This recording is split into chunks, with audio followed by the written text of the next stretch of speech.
এ কারণ দি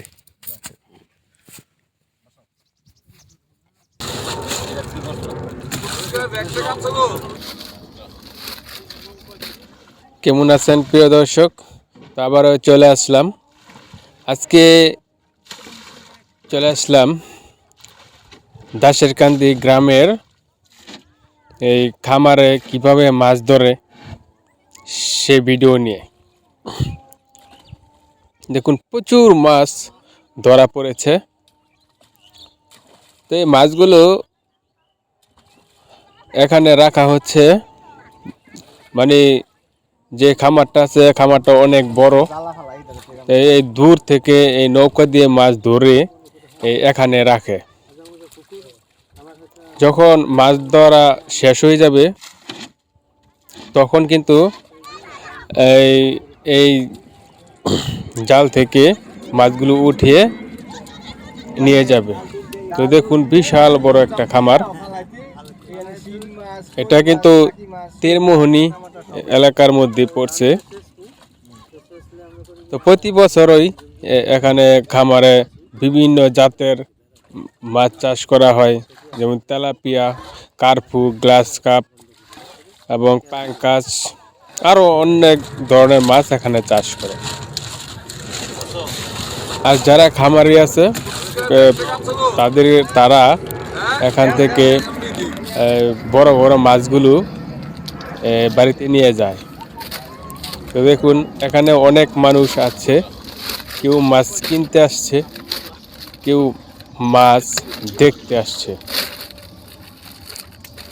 এখান থেকে খামার থেকে মাছ কিনলে একটু দামে কম পাওয়া যায়, যেহেতু প্রচুর মাছ। আর যারা এখানে মাছ ধরে তাদেরকে কিন্তু রোজ দেওয়া হয়। দেখুন কত বড় বড় মাছ। এখানে কয়েকজন মাছ কিনতে আসছে, কেউ 10 কেজি, কেউ 12 কেজি, কেউ 5 কেজি মাছ কিনে এখান থেকে ফরমালিন মুক্ত। তো এখান থেকে মাছগুলো নিয়ে সোজা আড়তে চলে যায়। অনেকে আবার এই মাছ আছে খাবারের জন্য কিছু মাছ ফ্রি দিয়ে থাকে। প্রচুর মাছ, মনের মন মাছ ধরা হয় এখানে। আমিও গেছিলাম, দেখে তো আমি অবাক হয়ে গেছি এত মাছ দেখে। দেখুন দুইটা মাছ কত বড় বড় নৌকার মধ্যে। এরকম আরো অনেক মাছ আছে। দেখুন এগুলো কিন্তু বিক্রি করতেছে 150 থেকে 180 টাকার মধ্যে।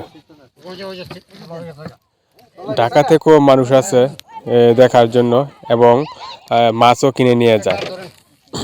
বাজারে যে মাছগুলো 220 টাকা কেজি, এখানে পাওয়া যায় 150 থেকে 70 টাকা, 170 টাকা কেজি। খুব অল্প দামে পাওয়া যায়। এই খামারটা একদম বনদের মাঝখানে, খুবই ঢাকার নিকটে। আফতাবনগর দিয়ে 40 টাকা বা 15 টাকার মধ্যেই এই জায়গায় পৌঁছানো যায়, খুব কাছে। যদি আপনারা চান তো এখানে এই খামার থেকে মাছ কিনতে পারেন। আফতাবনগর থেকে 20 থেকে 40 টাকা ভাড়া লাগবে। সোজা চলে আসবেন দাসেরকান্দি গ্রামে। এসে এখানে বললেই হবে যে মাছের খামারগুলো কোথায়। যাই হোক, ভালো থাকবেন সবাই। আল্লাহ হাফেজ।